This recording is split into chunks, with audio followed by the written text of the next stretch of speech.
Hello and welcome to Supernatural. We're on a quest to make the extraordinary ordinary and unlock the greatness that lives in every human being. Thanks for joining us. My guest today is Ashlyn Burnett. Ashlyn is a board-certified health coach with a Bachelor of Science in Integrative Healthcare and also a certified Polyvagal-informed Coach. She teaches women to break free from the binge-restrict eating cycle and helps them find peace with food through intuitive eating, nervous system regulation, and body-led habits. After years of struggling with dieting, health issues, and disconnection from herself, she now teaches others how to eat with trust, live without obsession, and reconnect to their innate body wisdom. Now, Ashlyn and I first met at the Holistic Health Clinic when I was getting some pretty major dental work done. And since then, Ashlyn has become a very trusted source of support and a friend to my entire family, really. So it's been almost a year now since our last conversation when I came on your show. So hopefully we're both a year wiser. But I know it's going to be a great conversation. I'm super excited. I have a ton that I want to ask you. So thanks so much for coming on the show. Thank you so much, Chad. I'm so excited to be here and cannot wait to see where this conversation goes. Yes. Now, it seems like today there's this growing push to quantify and measure our health with the aid of technology. There's an app or a gadget for everything. You know, get your sleep score, count your steps, monitor your blood glucose, measure your telomere length, and people think that their numbers and their scores are the only indicator of their health.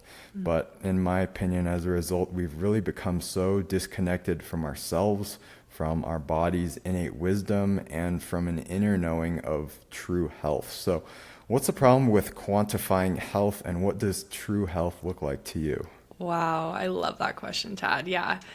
I really think that we obsess over the data side of health because we have a lack of trust in the body. And it's almost like we overdevelop the brain, the analytical part of us, to try and grasp on for a sense of control. And I specifically focus a lot on this when it comes to eating and food.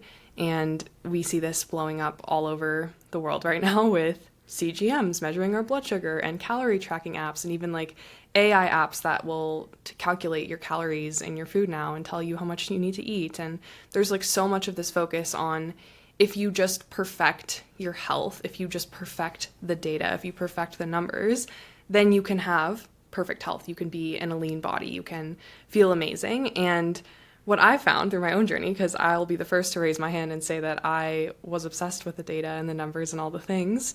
And I realized that it never brought me to the health and the freedom, especially with food, that I was wanting and the body that I was wanting, because it disconnected me from my innate guide and my innate wisdom. And I really do see it as a misaligned coping mechanism when we don't trust ourselves. Because if we don't have trust in the body and we don't have trust in the feeling and the sensation of everything happening from the neck down, then of course we're going to have to lean on something else. And that just so happens to be our brain and numbers. I explain this to clients, like, imagine you go to the gym and you like only ever do leg day. Like you never strengthen your upper body. And then you're like complaining that your legs are so strong and your arms are so weak. And it's like, well, duh, like you never strengthen your upper body. Of course that's happening. And same thing with thinking versus feeling. If we're constantly thinking and seeing the world through numbers and information and logic, and we don't practice feeling and we're not connected to our body, of course, the thinking becomes stronger than the feeling, and we just strengthen that pathway of seeing life through numbers instead of feeling our way through life. And yeah, I could go so much more with that because there's so many reasons why we choose to think instead of feel, but really it's disconnecting from self and using external things to guide our choices instead of internal connection to self. Like even when you go to the doctor, they don't just like look at your blood work and be like, you're fine. They're like, how do you feel? Like, do you feel good? And I think we've kind of lost that in our health obsessed world of like letting internal feelings guide us, not just data and numbers and all the things that you mentioned. There's so much there, and we will unpack all of that. But I think if you really take it to the extreme, the analytical approach, living in the mind, quantifying everything, you see there's people out here doing that. There's these extreme biohackers who are spending hundreds of thousands of dollars per year getting everything measured, supplementing. There's one in particular that I'm thinking of, and you probably know exactly who I'm talking about, but he doesn't necessarily look well to me. There's something missing when it comes to that radiant, vibrant look of health. And I think you're absolutely right that at the core, it's because there's a lack of trust. We're trying to control. We're driven by fear, almost like I don't want to get old and I don't want to die, rather than I'm pursuing health because I love life and I love my body. And this is one of the many things I love about what you do is you are not about surface level change. You're about getting under the hood, looking at the root cause. You're showing people that it's not about being stricter with your diet or more disciplined with your workout plan. It's not about doing the affirmations or the mindset hacks or having more willpower. You're actually helping them understand that there are these deeper root patterns that are governing their surface level behaviors. And if we can get to the root of the problem, the surface level actions change naturally without needing to force them or encounter struggle. And I think that this level of wisdom can only really come from someone who has lived it themselves and persevered through their own struggles. So tell us a little bit about your story and how it's shaped what you do today. Yeah, I struggled with so many things, not just food. I know now my business and, what I share on social media is very focused on food and body and that sort of realm, but I had my own journey with health issues, with gut issues ever since I was an infant, a lot of skin issues and acne, as well as mental health struggles, anxiety, depression, suicide, all of those sorts of things. And I did all of the surface level stuff for so long. Like I went to traditional therapy, I took antidepressants, I saw eating disorder specialists and did the normal, Western approach to healing these things. And it never brought me permanent relief. I would say it, basically saved my life in some cases, but I didn't have that same feeling of, oh, I'm free, I'm healed. I've evolved from this phase of my journey and I'm stepping into this new version of myself. I didn't feel like that. It was still kind of lingering in the background. And I hear a lot of people talk about that with disordered eating. It's oh, you'll never be fully recovered. It's something that you just have to manage for the rest of your life. And people say that with a lot of conditions. It's oh, you have to manage it. You have to avoid your triggers. And that didn't sit right with me. I was I don't want to live in that reality. I want full healing. I want full freedom. And the thing that did bring me the full healing and the full freedom was doing that deeper work that you are talking about and really going into my nervous system, into my body, because I had a lot of stored trauma and emotions and parts of me and patterns that were playing out in all of these different areas of my life. And it was all connected. Okay, maybe I had behaviors with food, binging, overeating, undereating, restricting, obsessing about food. But I also had, obsessive behaviors in other areas of my life with organization and perfectionism and, pushing myself to the limit. I was a competitive dancer growing up and I would often come home after practice and literally throw up because I would push myself so hard to the point of just complete exhaustion. And from the outside, you might think those things are unrelated, but I learned that they were absolutely connected to this part of me that was a perfectionist and the part of me that was a control freak and the part of me that didn't feel safe in my body, the part of me that was really insecure and didn't feel worthy, the part of me that was a people pleaser, the part of me that had all of these little t traumas from childhood that I hadn't processed. I can say that I was blessed with a very beautiful childhood, and from the outside it might look like nothing, quote unquote bad happened, but as we know, trauma comes in different flavors and there's a spectrum of trauma, and there were a lot of little things that happened in childhood that I hadn't processed or didn't have the tools to process. and they created little like kinks in my nervous system that my body was holding on to. And so then, of course, I was looking for relief from all of this internal pressure that had accumulated in my body. And I found relief through food, through over-exercising, through pushing myself in all areas, through beating myself up, being super hard on myself. Like those were the parts of me that were actually trying to save me from that internal pressure. And once I healed those things and, brought healing, resolution, did a lot of somatic work, nervous system work, and this is an ongoing journey. It's not like I'm sitting here and claiming to be God in some way. That's this right. is a path. I'm still doing that work now, but really in the beginning, I felt like it was almost like a boot camp, where there's like so much happening and so much turning over in your internal world. And almost effortlessly, my relationship with food shifted. My relationship with work started to shift, with people in my life. And it wasn't because I was like using more willpower or trying to like affirmation my way to self-love. Like I didn't sit in front of the mirror and be like, I love myself. Like I tried that and it didn't work. It doesn't work. It doesn't work. Yeah. I had to have like a deeper cellular shift of remembering who I was by meeting my pain. It wasn't by ignoring my pain. It was by actually like sitting with the not enoughness and feeling that until it dissolved, and feeling the part of me that wanted to grip on and control everything because I felt terrified of losing control and not having anybody to lean on and being alone. Like I had to sit with all of that pain over and over and over until that story loosened its grip, and then my behaviors as a result changed. So yeah, this is something that I now teach and guide other humans through, because I don't think there is another way to do it. I think if we want freedom and permanent healing, we have to go through that deeper journey. Beautiful. I agree with you. There's, I think, and people will take different views on this depending on their unique experience and sort of their individual makeup, I would say, the different paths to transformation.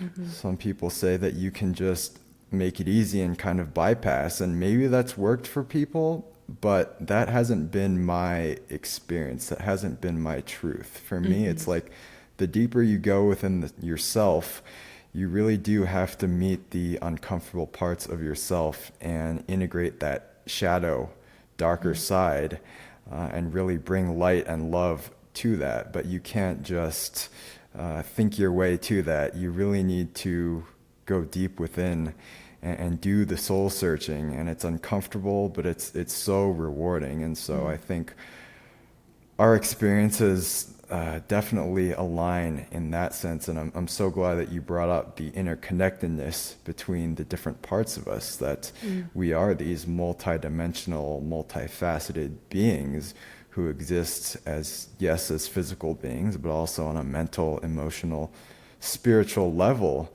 And I think this is hard for people to see, especially early on in the journey. It could be a very foreign concept to think that how could my anxiety or my overthinking be related to the food that I put into my body? Or how can all these different symptoms and problems and imbalances and pain points in my life really be connected when they seem so separate? And this is what I really want to unpack today. I think what we'll do is we'll start with the food and maybe kind of peel back the layers and get deeper and deeper. But this is one of the main areas that you specialize in, is helping people transform their relationship with food, which can take the form of many kind of subtle and insidious unconscious patterns. Everything from binge eating to constantly thinking about food to emotional self-soothing, even an unhealthy obsession with fitness or body image. And food is such a big part of our culture and our communities and bringing people together. But I think it is also probably our biggest vice. And I would say pretty much every human being has learned to use food in unhealthy ways to cope, to stimulate, to suppress emotions. But again, this is not something you could really measure with a number on a scale, or how I look in the mirror, or the amount of Instagram likes I get. And unless you've done a tremendous amount of inner work, this can be a difficult one for people to see and evaluate their relationship with food honestly. So how do we measure this? How do we know when we have come to a place of having a healthy relationship with food in our lives? Yeah, such a good question. I like to look at children as examples and models of this because, like you said, most adults have something going on with food, and it's such a socially acceptable coping tool that we have that it's very rare to actually find somebody who I would say is, I call them natural eaters, like somebody who is eating the way that they were designed to eat.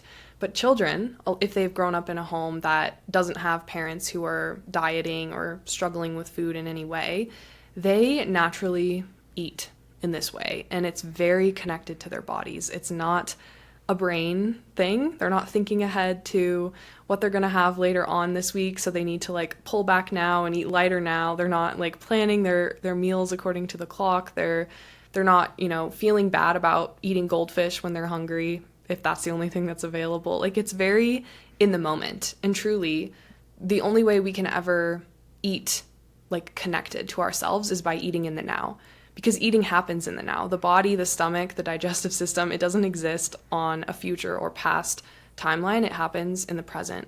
And usually when we are eating disconnected, it's because we are living in the head, we're making a choice from the brain, and we're overriding the body's cues. So we're eating, even though we're full, we keep eating because it tastes so good. Like, that's a thought that's happening. Or we're full and we're eating because we're at the movie theater and there's popcorn and we should eat at the movie theater. Or we're eating because it's noon and it's lunchtime, even though we're not hungry yet. And so we can look at kids and see how they stay very present in moment to moment, and they're very connected to their visceral sensations in their body: hunger, satiety, taste, preference. They're super, super connected to these sensations that exist in their body. And just like you mentioned, the only reason we ever veer from that normal eating rhythm is because of thoughts and our nervous system. It's because of the brain, it's because of emotions, and we learn through life to buffer ourselves from life with either eating or not eating. So it can go both directions. People who are underweight and are restricting themselves from food and have more of that under eating pattern, they're also using a lack of food to buffer them from intensity and sensation. And then on the other end, we have people who are eating past fullness, they're overeating, they're maybe binge eating, they're over consuming what they need. And that's another very clear example of how we are buffering ourselves from life with food. And we're distracting ourselves from feelings, from sensations by putting a little extra padding in the stomach. And there can be so many reasons why we do that, and that's really what I unpack and would love to go deeper with you here around that. But that is the only reason we ever override our body. And so if we connect in with the deeper work and we heal those reasons, we all have this built-in guide around food. We have a built-in compass that tells us when to eat, what to eat, how much to eat. And most of us have just overridden that for so many years, or disconnected from that for so many years, that we feel like we're broken. Like, we feel like, oh, I need to go on to Ozempic, I need a GLP-1. I was watching a commercial last night for a GLP-1, and they were talking about how, like, this woman, she was like, this is the only thing that helped me lose weight, and I'm feeling so much better. And of course I want everybody to do what they need to do to feel good. Like, that's not what this is about.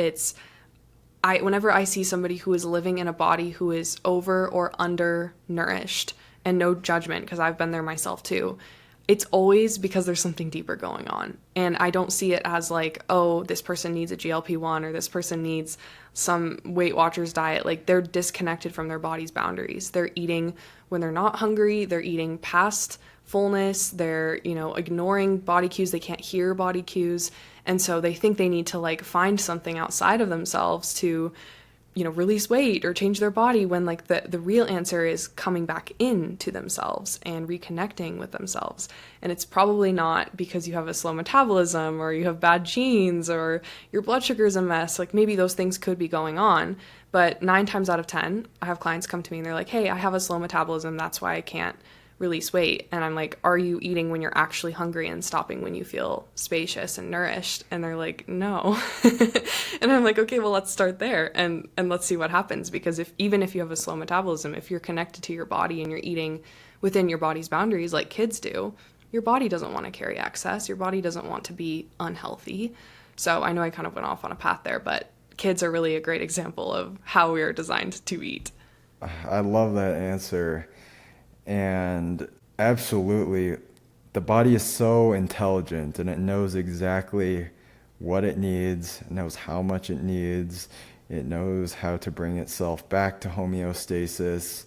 And I think that our modern world has just led to so much disconnection from ourselves and our innate knowing. And I can definitely speak from experience that it's taken me years to really reconnect with that inner wisdom and the intelligence of my body. And I find that as I continue this journey, as I continue to clean out, remove the toxicity, as I heal the deeper emotional patterns, as I question my belief systems, it becomes easier and easier just to know and to have an open dialogue with the body. It's like the body will speak directly to you.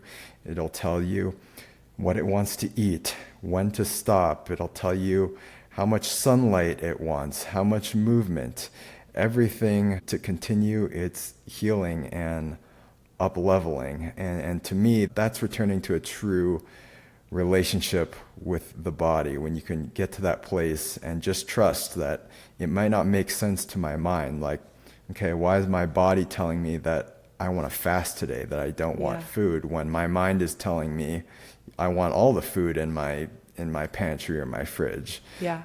And it's like, okay, well, I don't know why, but I'm just going to trust the body because the body always knows.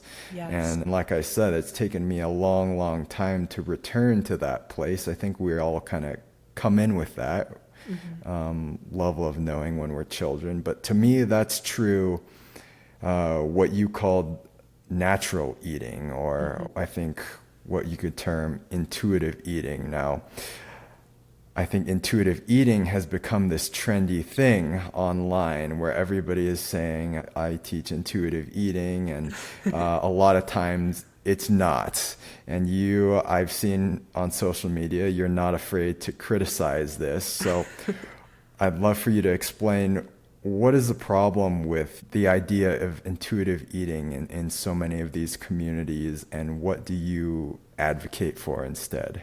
Yeah. Oh, this is such a good topic because I get a lot of hate for this on social media. I get a lot of pushback on this because there's so many different versions of intuitive eating. And that's really the problem, is like, we're all calling it intuitive eating, but like, what are we actually talking about? And I know the original method was coined by two women who wrote this book, and it's like, they probably even have a trademark or something on it. Like, there's an actual real method, and I have like read their principles and I agree with some of them. I disagree with others, but it's kind of gotten so popular on social media that everyone who promotes anything other than like counting your calories calls it intuitive eating. And there's so much that I see that is so misaligned from natural eating. And a lot of it is, I call it kind of like food freedom culture, where people have been maybe obsessed with food in some way for a long period of time. Maybe they have been on like really restrictive diets, or they're counting calories, or they're obsessed with protein. Like, they're in this really like tight, rigid world with food. And at some point they have this inner rebel that comes up and is like, screw it all, I want freedom. I don't want to do this anymore. And they enter food freedom land, also known as intuitive eating land sometimes, where people are saying, eat whatever you want, whenever you want. The only way to heal your relationship with food is to remove all rules around food, all boundaries around food. If you're thinking about food, it means you're hungry. It means you need to eat. If you're like having a craving, you should honor that craving and eat that craving. If you're missing your period, you need to eat 2,500 calories a day and, pound it back. Doesn't matter if you're full, just keep eating. Like, there's all of this stuff, and like, that's disconnection from the body. That's eating from the brain. We're still making decisions about food based on rules, based on, okay, now the new rule is I just honor all my cravings. The new rule is whenever I think about food, I need to eat food. The new rule is like I need to show myself that I'm eating enough by just eating breakfast 5 seconds after I wake up, even if I'm not hungry. A lot of the wellness culture stuff to me also is very disordered. It's very like, you need to eat 30 grams of protein per meal. Well, what if I don't want protein in this meal? What if I am craving fruit? Like, can I do that? What if I wake up and I'm not hungry, but everyone online says it ruins my hormones if I skip breakfast? You know, what if I want to just have carbs alone and everyone online is saying that my blood sugar is going to be a mess? Like, that whole world, I know some of that's wellness culture, some of it's intuitive eating, some of it's food freedom. Like, I still see that as quote unquote disordered eating. Food is not in order when we're eating that way. And the way that I teach eating, this natural eating framework, is really connected to the body. It's based on how your body and your stomach feel, and eating when your body is ready to receive food. There's actual space in your body for that food. And stopping when you feel lightly nourished. I don't go into the world of like, you need to stuff yourself full of food to prove that you're eating enough. I don't believe that that is the way that we're designed to eat, and you don't see kids do that, and you don't see natural eaters do that. And we need to reconnect with that stopping point of eating that is, even in like, I think it's Okinawa, they talk about like harabachi, I don't know how to say it, harahabachi or something. And it's this concept of like eating until you're 80% full. And it's one of their blue zone beliefs around like longevity. And that concept is like something that we've lost in society around. We don't want to stuff our stomachs full to the brim of food, just like we don't stuff a washing machine full to the brim with clothes. Like, we leave room for digestion. And this is how kids eat. This is how natural eaters eat. And so that is what I teach is natural eating in connection with hunger and satiety and taste preference, and choosing food that we actually enjoy, and letting the body create a rhythm with eating, as opposed to honoring every single craving just because our brain is asking for it. Okay, your brain might be asking for a donut at 8 a.m., but like, does your body actually want that? Is that going to feel good in your body? Because we have taste buds in our body, in our digestive system, just as much as we do in our mouth. And so yes, that might taste good to your mouth, but is that going to taste good to your body? Is that going to feel good in your body? And like that's natural eating. That's not food freedom. That is actual connection to what's going to feel good for me in this moment.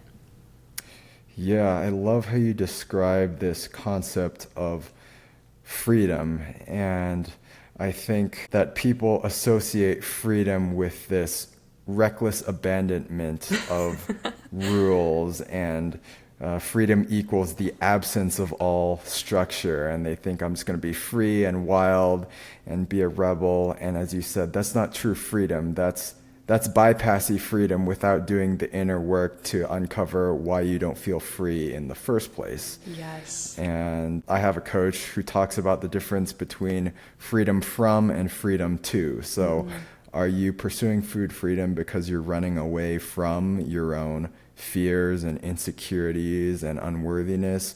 Or are you pursuing food freedom because you want to be free to live a healthy, vibrant life, to go out and serve your purpose and have the energy and the clarity to do so? And so it's really about coming back to a knowing of what freedom is, and knowing that freedom comes from something far deeper than scrapping all the rules and restrictions and putting a fancy, trendy title on that, like intuitive eating. And so I love how you address that, the tendency for escapism, I would call it. Yeah. Before we get into some of the more deeper psychosomatic roots of all these behaviors and ways of thinking, something you mentioned briefly was calories. There's this idea that the way that you lose weight or become healthy or even gain weight for people like athletes is by counting calories.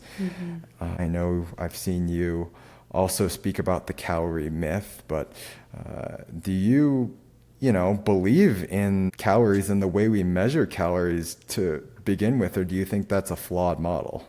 Yeah. Oh, you know what I'm going to say, Chad, but yeah, it's not that calories don't exist. Like, I'm not somebody who's going to be like, calories don't exist. Calories in, calories out doesn't matter. Like, of course it matters. It's thermodynamics. It's energy balance. But the issue is the model of calories has so many holes in it, and I love to poke holes in it to get into the science of like what is this thing that we like worship nowadays and think is such solid science? Everyone out there is like, oh, if you want to lose weight, you just need to be in a calorie deficit. If you want to gain weight, you need to be in a calorie surplus. And okay, great. I can get behind the idea that you need to eat less than your body needs, or you need to eat more than your body needs to shift your weight. But calories themselves were invented by this guy named Wilbur Atwater in the 1800s. This is old science. This is not like modern science.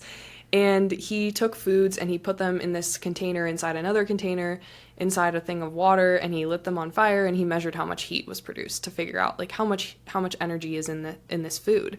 But he only measured, I think it was like 10 different foods, and they were foods that they were eating back then, like what people would call farm foods. So they're not, protein powders and all these cereals that we're eating nowadays and all these crazy, superfoods, and like there's so much, even whole foods that we eat nowadays that people back then, didn't really eat that often. And he took the averages from those foods that he measured and he just extrapolated it to all foods, like based on carbs, proteins, and fats. He was like, okay, there's about 4 calories per gram in carbs and protein and 9 in fats, and let's just like assume that that's the same for all foods. And that in of itself is like so flawed, because it's actually probably not the case. And who's to say that like a Japanese sweet potato has the same calories as an orange sweet potato? Like, I know when I eat them, they feel very different in my body. My own internal caloriometer, my internal calorie calculator feels differently. And MyFitnessPal doesn't know that.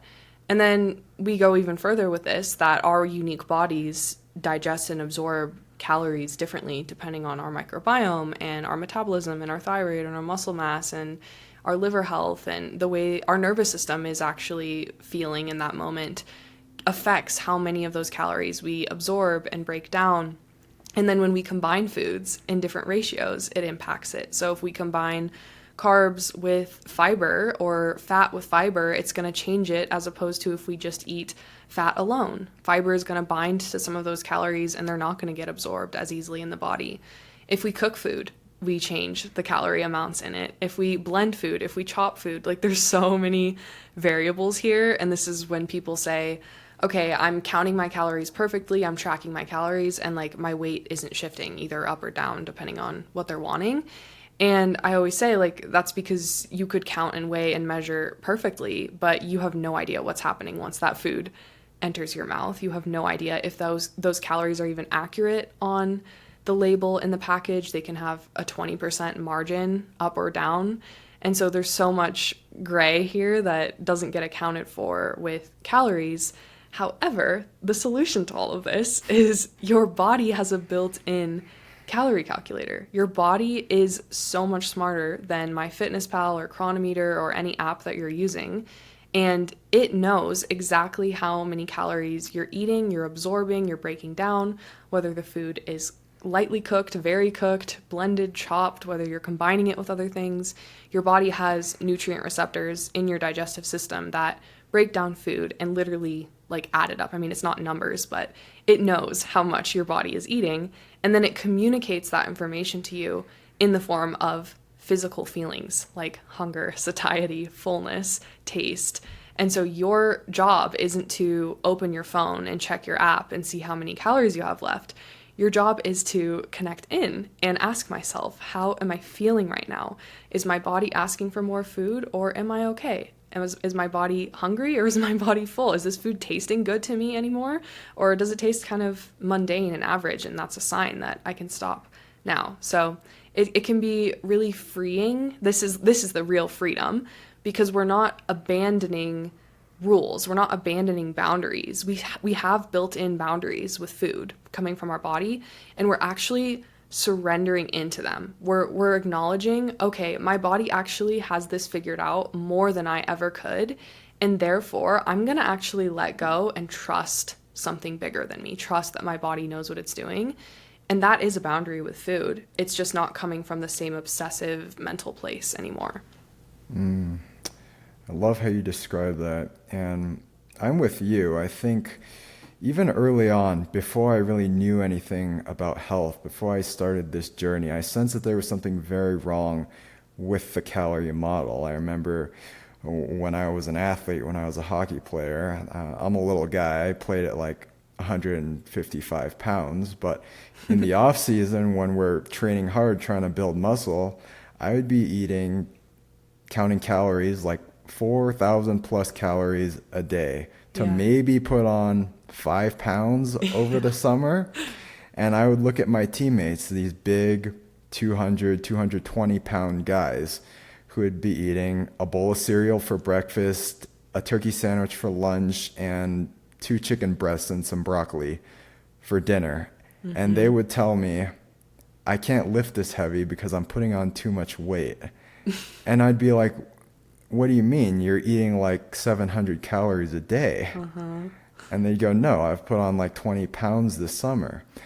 And so something in my experience told me that, no, there's something very off about what we've been told about how the body actually utilizes what we put into it. Mm-hmm. And I think, as you described, it really is kind of an oversimplified model. It's a measure of heat energy. And so it assumes that the body is only this giant combustion engine that takes what we put in and it burns it for heat energy and utilizes that energy, when in reality, we are these complex, multidimensional beings, and the way our body functions is sort of this total of all of these interactions of unseen, subtle energies, life force, spiritual energies, things that we can't account for in a purely physical model. Is all of this internal circuitry and how the different parts of us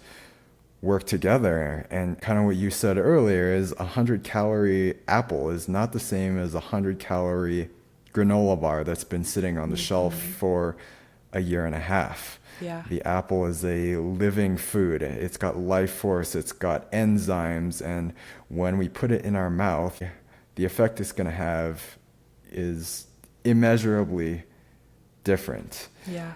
And so it really is about what you said, learning to connect with that inner compass, going within, trusting that the body has it all figured out. Because you feel different when you eat an apple versus a granola bar. Like, even if you didn't know logically that there was a difference in the processing or the package, like, I know I would feel different, and I do feel different when I eat whole foods versus, I call them soul foods, things that are, here for pleasure and not necessarily health. Like, my body feels different. Oh, absolutely. And so I love how you laid that out with the food, but I also want to address some of the deeper root causes. Yeah. As we sort of touched upon earlier, but you mentioned how it's about connecting to ourselves. It's about going deep within. It's about feeling, trusting that true soul intuition. But I think for a lot of us, we've experienced big T or little t traumas. We all have limiting beliefs. We have emotional wounds, other things that drive our behaviors. And so let's talk about how we get to the deeper core of what's making that happen and what's driving the thoughts, what's driving the emotions, so we can come to a more balanced place, a more objective spot, which we can operate from. So what do you see in clients? Let's start with, what are the core reasons, if we really were to distill it down, what are the core reasons that we have a unhealthy or dysfunctional relationship with food or our bodies? Yeah, huge. So the big umbrella over all of it is nervous system dysregulation, because when our nervous system is dysregulated, which essentially means we're not accessing that place of rest, digest, safety as often as we need to. It doesn't mean we need to live there 24/7, but maybe we're spending a lot of our time in fight or flight, or in shutdown, or in freeze, or in a blended state. And so we are chronically kind of going in and out of dysregulation. And because of that, we've learned to use food as a regulating tool to try and help our nervous systems regulate, because eating is a very regulating process. Even infants, one of the first ways that we're soothed as infants is through breast milk and feeding. And so we make this connection right from the beginning that food equals safety. And so when we're experiencing dysregulation in the nervous system, a lot of us lean on food outside of the boundaries of the body, outside of hunger, because it creates a flood of neurotransmitters that feel good. Chewing actually activates the vagus nerve, which creates a feeling of safety temporarily. And so that is like the bigger picture, is that we've created a link between eating and regulation, because we can have regulation or dysregulation without eating. And this is like natural eaters, like kids, like naturally thin people that you see. It's not that they never feel emotions or they never feel stressed. It's just that they don't use food to regulate that stress. They might have other unhealthy coping mechanisms. I'm not saying these people are perfect, but they're not using food for that regulation. And so that's like the overarching umbrella. But then underneath that, I always ask, like, why is the nervous system so dysregulated in the first place? And this is where we really go into, I've identified 8 root causes in my clients that I've seen over and over and over again that are contributing to food struggles and nervous system dysregulation. And these are things like perfectionism, control, a lack of safety in the body, a lack of self-worth, being a people pleaser, having a scarcity mindset instead of an abundance mindset. I may be forgetting some, a lack of pleasure. So these are like the root causes that really drive dysregulation. And these root causes are unhealed parts inside of us. So these are parts of us that are trying to, save the day through different actions that are not necessarily aligned with our higher selves or who we're meant to be. So the people pleaser in us, she's actually trying to help us feel safe by avoiding our own needs and prioritizing others. The perfectionist in me is trying to keep me safe by keeping everything ordered and organized so I don't have to feel the pain of not enoughness. The control freak in me is trying to keep everything controlled and within my ability so that way I don't have to feel the fear of things falling apart and the fear of the unknown. And so those are those like root causes that have everything to do with food and everything else in life, and are also really driving dysregulation. Because if we have chronic perfectionism, it's going to be very hard to relax and feel safe and calm in our nervous system, because there's that chronic, like, everything needs to be perfect and I can't rest until it is perfect. Yeah, and I love how you bring up how the things like people-pleasing, perfectionism, these are all, even though these might be driving our food choices, it goes even deeper than this, because even these things, they're self-preservation, defense mechanisms, solutions that we came up with at a very young age to get our needs met and to try to feel safe and secure in the world. And so there's layers and layers and layers, and what we have the privilege of doing is diving deep within these layers, healing them, allowing them to peel back. And yes, it's uncomfortable. Yes, it takes time. But this is the core roots of the symptom, you could say, that the surface level actions, they can't help but change when you change at a deep level. And I think when we talk about nervous system, this is a great transition into the topic of somatics. And somatics is kind of another one of those things that's becoming big and trendy, and everybody has a different sort of definition and way of applying it. So I would love to hear what your definition of somatics is and how you use that to help clients. Yeah, so somatics, even the root of the word soma, just means the body. It refers to the body. And so my version of somatics, like you said, everyone has their own, is really processing things through the body instead of the head, and letting emotions and energy and, parts of us actually be felt and held in our bodies, and completing that loop in a body level instead of just mentally processing it. So instead of just sitting in a therapist office and talking about all this stuff that happened in your past and then being like, okay, time to go home. It's like, okay, you tell me the story, but then where do you feel that in your body? Because there is a feeling that's lingering there. There's molecules of emotion in your body that are vibrating in a certain pattern linked to this feeling. And the only way to actually release that story, we could sit in therapy for our whole lives and talk about it, but the only way to really create resolution is through meeting the sensation in the body and creating enough safety that that feeling can actually complete the loop. So I kind of think about it like a computer that has like a million tabs open and they all have that loading loop on them. And each one of those tabs is a memory, a trauma, an experience, something that happened in your past that never fully got processed. So it's just loading. And eventually we have like so many tabs open on our computer that the computer can literally shut down, like it overheats and shuts down. And that's kind of like going into depression or going into collapse or having that like intense mental health crisis or binge eating or overeating. Like there's just this extreme behavior happening because the computer is overwhelmed. And so what we do through somatics is we open up each tab and we let the page load, like we complete the loop. We let the system process fully and then we close the tab because it's loaded, it's fine, it's done. And that looks like a lot of times like creating sound and vocalization. It can look like breathing patterns. It can look like movement and dance and shaking and not very organized, quote unquote, beautiful dance, but more like chaotic, kind of like tantrum throwing movement that just allows energy to be moved through the body. And that is something that I use with all of my clients when I'm teaching them how to feel and process current, present emotions through their body, as well as past parts of them and things that are being stored and held in their body. So that way we create a clear channel that isn't clogged with so much unprocessed emotion. Because when we have unprocessed emotion in our channel, that's when we want to eat when we're not hungry. Because it's like, oh, I feel uncomfortable. There's all this stuff that I'm holding on to. Like, let me just eat to fill this space.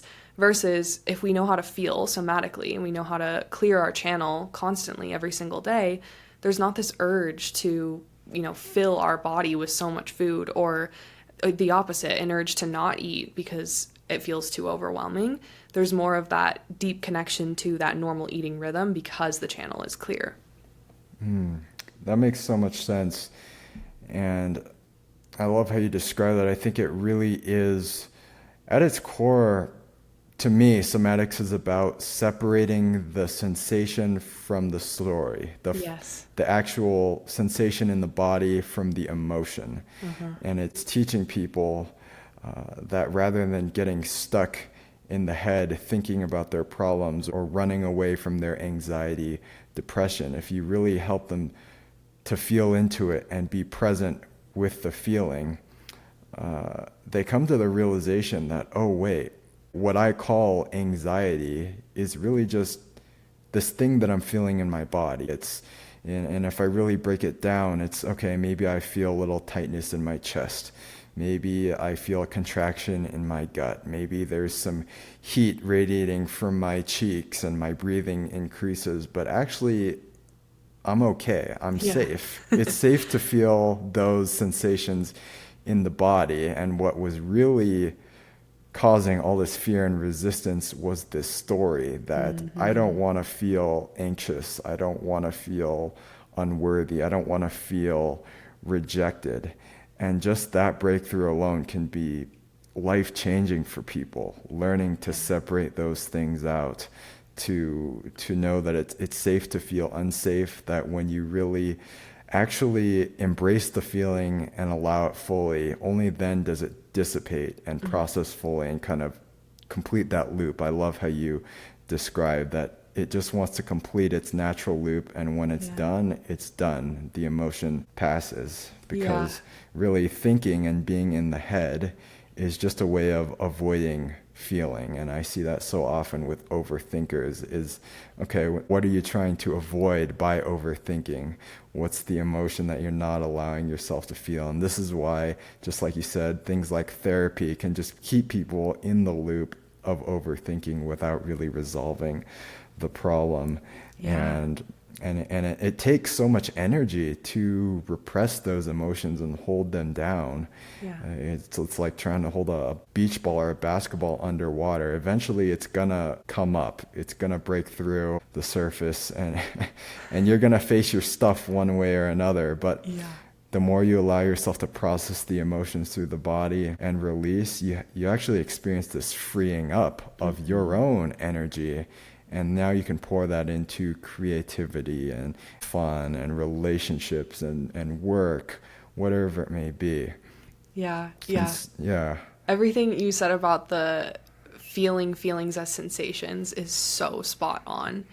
And just a memory that's coming up for me, because I work and I still work with my own somatic coach, and that's truly how I got into all of this, was my own transformation through it. And I can tell you the time that I felt the most worthy and whole, in my whole life, was in a session with her where she created the space for me to sit with the not enoughness. And I had this whole story of I'm unworthy, I'm not enough, I'm not beautiful enough, I'm not thin enough, all of these things. And instead of trying to convince me that wasn't true, which is what everybody else had done in the past, you're beautiful, you are enough. Blah, blah, blah. Yeah, that okay, friend great. Who says you're sad, and they're like, no, it's okay, don't be sad. Yeah. Oh yeah, I can't wait to be a mom one day, because I'm so excited to not do that. Let my kids feel their feelings. But she let me go into the feeling. She was like, where do you feel that in your body? Where is the not enoughness? Where does it live? And, just like we've done so many other times with all these other feelings. And I sat with it, just in the middle of it. And of course, all feelings, it dissolves into love. And what took its place was this deep feeling of enoughness. And the only way for me to get to that point was through feeling the feeling of not enoughness. I had to sit with the feeling of I'm a loser, and nobody's ever going to love me, and I'm fat, and I'm ugly, and I'm a horrible person. I had to sit with that. And of course, it's not a true story, but I didn't need somebody to convince me that it wasn't a true story. I needed to feel my way through that somatic sensation to get to the other side, which is love and truth and connection again. And that's the strange paradox, I think, of transformation, is that the point of the most pain and resistance is actually the doorway into your greatest freedom. Yeah. And experiencing who you are and unlocking your greatest gifts to share with the world. And so I also want to kind of ground this concept, because I understand it can be very foreign and new to a lot of people. So I want to kind of ground this in and make it practical. And for the people who are okay, I get that, but my feelings, they feel overwhelming. They feel like they're never going to stop. Maybe I find myself eating something that I know I probably shouldn't eat. And then it's okay, now I feel this guilt, I shouldn't do this. Now I'm not going to feel good. I'm not going to be as sharp as I want to be. All these negative loops. So when you see people like this, somebody comes to you for help, how do you walk them through this? What tools do you use? How are you talking them off of this ledge of guilt and shame and regret? Yeah. The first thing is rewriting the story. I know this isn't a nervous system thing, but we have to rewrite the story that there is good and bad foods and good and bad eating patterns, because the only time we feel guilty is if we feel like we're doing something wrong or bad. And so if we take the bad off of the shelf, there is no need for guilt. It's every moment, it's me and food, and I'm choosing to the best of my ability how to nourish my body in this moment.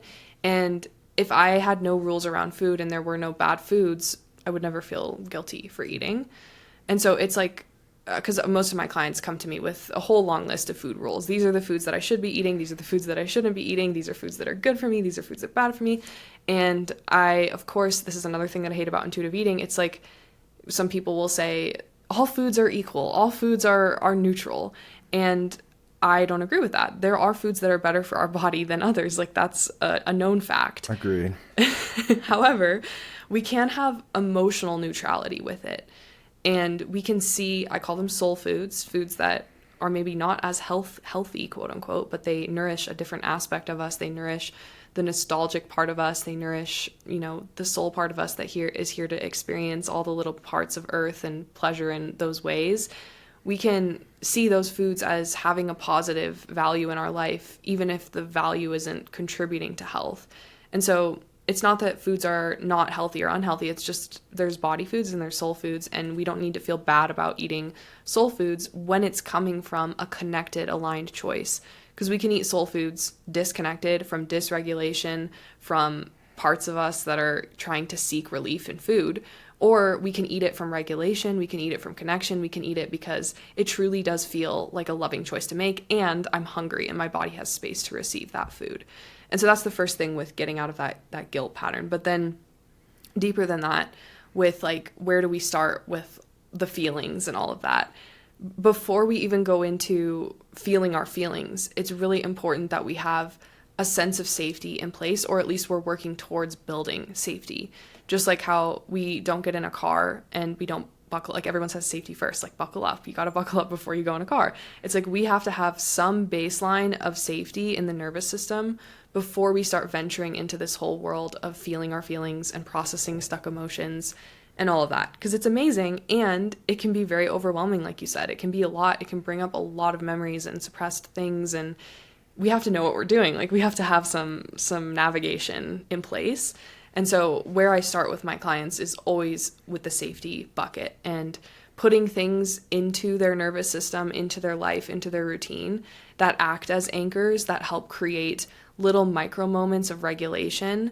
So that way they have a bigger like a bucket to pour from. It's like, okay, my cup is already filled with a little bit of safety. And so now when I go into the guilt that I'm feeling after I overeat, or I go into this memory from childhood where I didn't feel like I was enough, we're not going into it completely like raw and vulnerable and open. There's like a backbone to our nervous system.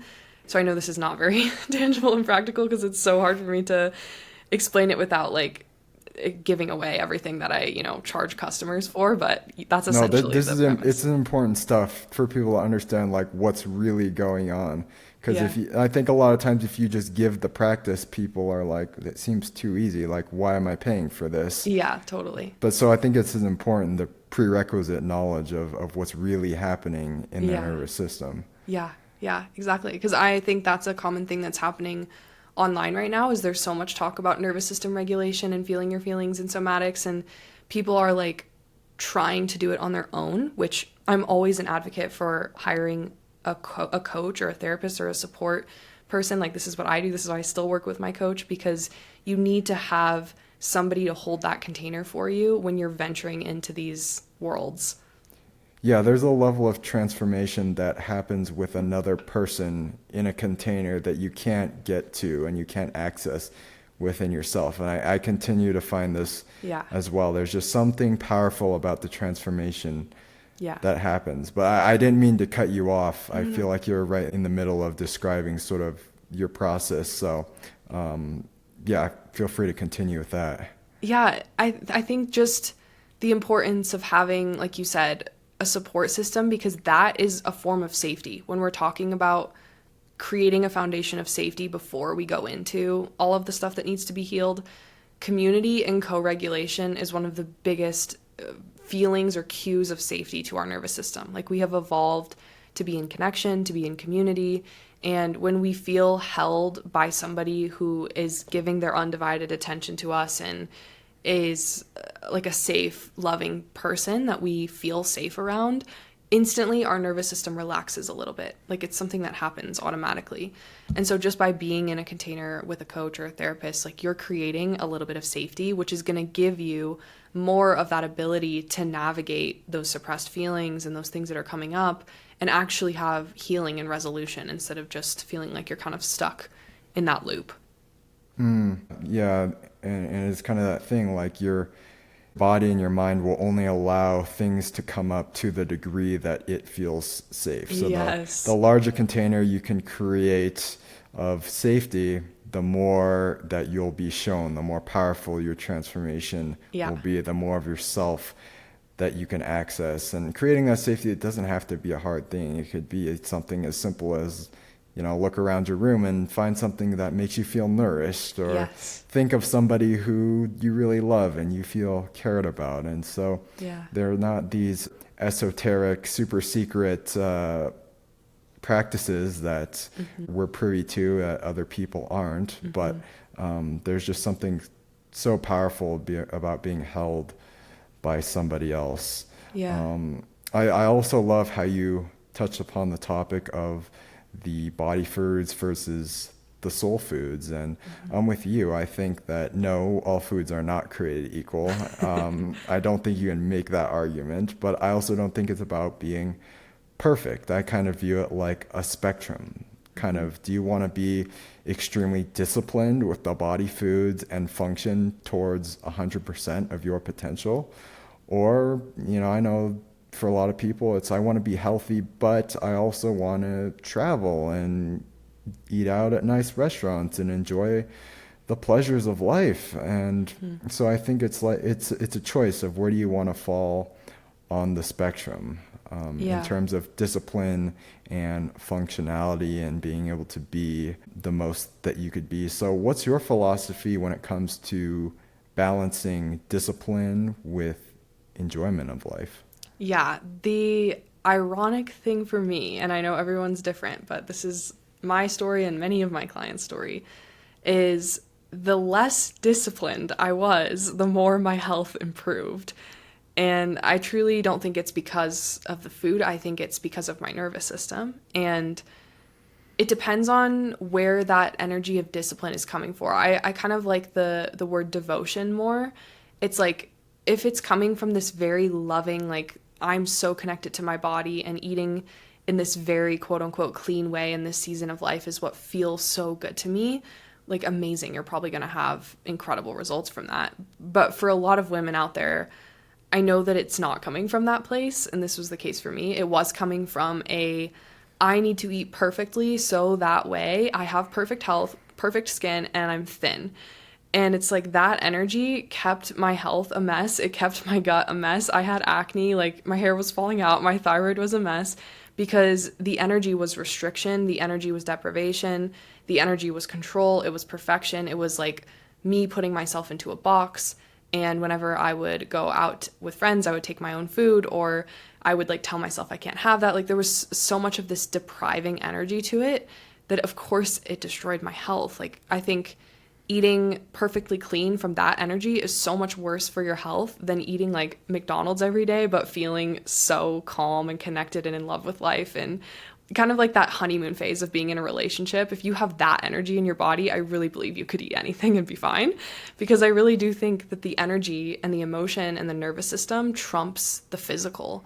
And I know that can be hard to wrap our minds around, but I mean, we could break down the molecules of soul food, and it really all comes back to atoms and molecules, and the way that those molecules behave in our body is determined by our thoughts, feelings, and nervous system.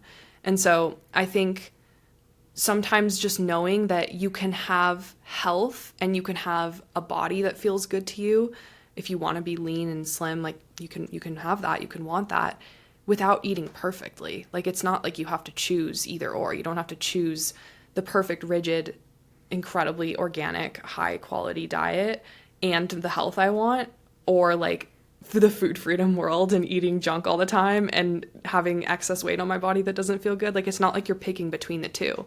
You can actually have both. You can have health, you can have a lean body, and you can have this flexibility with food where you're enjoying body foods and soul foods in an amount that feels good to your body.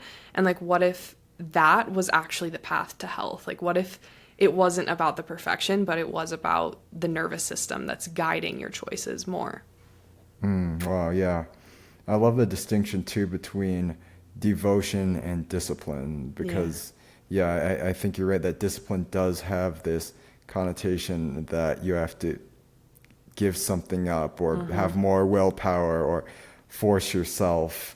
And I do believe that it really is the emotions we come from as opposed to the physical food we're eating. And we're not saying that people should eat McDonald's every day. Like, we need to be honest with ourselves, because I know there are people who do it in the name of food freedom, and they say, I eat junk and I'm just so in love with life, I feel bliss, and so I'm healthy. But it's like, probably not. Yeah. Well, they probably don't. They're probably disconnected from their body.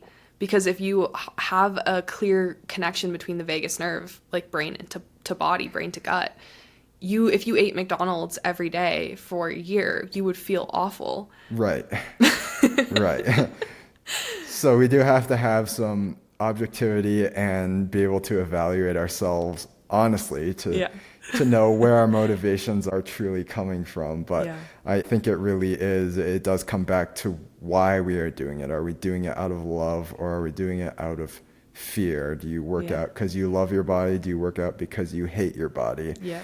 Are you healthy because you're afraid of the toxins in the environment and the heavy metals in the water and then the mold in your house? Or are you doing it because you want to live an amazing existence? And I think that we do need to move beyond the idea that we have to sacrifice our freedom in the name of discipline or Yeah. being healthy. And I think this is one of the biggest reasons that people don't change or are hesitant to get into this, is because of this innate human fear that we have to give something up in order to have something else. But my message and what I want people to get out of this is that yes, it will take discipline at first, but I think it's Michael Beckwith who says it starts as discipline, but it turns into blissipline as you learn to love it, and it becomes a part of who you are and what you do. And on the other side of discipline and blissipline, you find that the temporary satisfaction and the pursuit of fleeting pleasures that we thought were freedom will actually be eclipsed by an experience of something far greater, a lasting fulfillment, a permeating sense of well-being that is not dependent on anything outside of us, this source of energy and inspiration from within that you never knew existed. And I think this really is the human story and the theme of every hero's journey, really, that you must give something up and die to yourself so that you can discover a far greater treasure that was always within you. Yeah. So well said, Chad. And what's coming up for me is the reality of feeling and how messy that is, and like living life from an open heart that's willing to feel, that isn't buffering with food. Like that, of course, brings so much pleasure and joy that's incomparable to food, but it's also vulnerable and raw. And that's exactly what you're saying. It's like, I think a lot of people are looking for the magic exit button of like, I'm in pain right now, let me just like pound this easy button of food and I'll get all this pleasure. But then it creates pain and a stomach full of food. Like we haven't changed it at all. And we think that, okay, there's this like, I'm missing something. I'm missing this like this magic button that is going to give me this release from all this pain, when the answer, like we said, is actually being with the pain and being okay with the pain, because at least now you don't have pain and a stomach full of food. Like you just have pain, and that's life. Boom, right there. That's it. And I would choose that, now having lived that, I would choose that option over the former, like, or the latter. No, you're right. Absolutely. 100%. Yeah. And so just to kind of zoom out before we start to wrap things up, I think there are obviously a lot of people who are working to improve themselves and their health, which is super inspiring and uplifting and encouraging. But I think there's some people who might be hesitant. They're thinking, well, I make it through the day just fine on my Red Bull and Taco Bell, so why should I care about this? Why does it matter? I don't want to give up the things that I have right now. So what's your opinion on this? Why should people, and especially young people today, care about their health, and what motivation should they have? Yeah. It's tricky because I know you know this too. Like as a coach, I never force somebody to be where they're not at. And if someone's not ready to change, okay, like ride that ride. You can't force it. Yeah. Yeah. Like it'll happen when it's timing for it to happen. And the body keeps the score, as they say, and there will come a point where your choices will add up and you will reach a point. I mean, this is for me. Like I lived disconnected from my body and my nervous system and all the things for so many years until I had like a rock bottom moment and realized that it was time to make a change. And I believe that rock bottom happens for everyone in their own timing. However, I will say that being on the other side of this now and knowing how I feel in my body now compared to, even a few years ago, truly the best decision I ever made in my entire life was choosing to do the deeper work and choosing to heal these parts and do the nervous system work and heal my relationship with food. Not because of the way that my body changed or the way that my health changed or like any of that, but because of the deep freedom that I have in my life now to be myself fully. And I always felt like I was just like so like almost like I hadn't landed in my body fully. Like I was it felt uncomfortable to like fully be in my body. And through all of this work and through, improving my health, like I feel so fully present in myself that I'm a different person when I meet new people and I'm creating new connections, or when I do interviews like this, or when I'm building my business. Like all of these things that are happening in my life that are like dreams that I didn't think would be possible now feel so tangible and so accessible because I feel so safe in myself and I feel so connected to who I am. And like that is the gift that I think is bigger than any health transformation or body transformation or anything. It's how would it feel to you to have a life where literally anything felt possible because you felt so connected to yourself and so rooted in who you were. Like that, imagine that. It's incredible. Like anything is possible. Mm-hmm. Yeah, that is the gift, and that's why we're here. That's why we do what we do and why we find this work so fulfilling. So that's our hope for all of you. Before we ask the final two questions, where can people find you, Ashlyn? Where can they learn more about any offerings you might have? Yeah, I show up on Instagram every day. I probably should reevaluate my relationship with social media, but I'm on there every single day. My username is heart.led.wellness. And then I also have a podcast called the Heart-Led Wellness Podcast where I post episodes every week. And then my website, heartledwellness.com, is a great place to look at Heart-Led Eating, which is my 12-week course and group coaching program that walks students through healing their relationship with food, going into the nervous system work and the deeper healing of those root causes, and then learning how to eat like a natural eater, like a kid, like a naturally lean woman, so you can have that freedom and the body that feels good to you. You can find all of that at heartledwellness.com. Awesome. And our final two questions that we ask everyone. First, in the spirit of this being the Supernatural podcast, what is your definition of living an extraordinary life? Ooh. I would say living a life that feels like living a life with your heart open and it comes back to not buffering yourself from life. Like I think for me, if I get to the end of my life, I'm going to feel so like proud of myself and feel like it was extraordinary if I didn't avoid anything in life. Like I didn't avoid the difficult conversations or the difficult feelings, but I also didn't avoid the beautiful things because I was scared of them. Like just that heart open, I'm willing to walk through any season with an open heart. I think that takes a lot of bravery and courage and feels kind of extraordinary to me. Beautiful. And as you well know, this is a very delicate time for humanity, a very challenging one, full of change and turmoil for a lot of people. So if you could share one message with humanity at this time, what would that be? I would say be willing to look beneath the surface, not just in yourself, but in the world and what's going on in life. Like, come at everything with the question of what's actually going on here. And that will give you so much guidance with what's happening, politically and, physically in our world. Like what are the motivations behind this? What's actually happening? But then also within yourself. Okay, I'm, disconnecting from myself in this moment. I'm chasing momentary pleasure. Like what's going on? What's beneath the hood? What's happening? What's here for me? Just keep asking yourself those questions so you can dig deeper and get to the roots of things instead of we could spend all day talking about the news and all the things that are going on and all of your habits that you want to break. Like we can do that, but I think that that's so surface level, and let's all, if we all go deeper, I think that's when real transformation would happen on our planet. Outstanding answer. Thank you. And I just want to say thank you for taking the time to come on the podcast.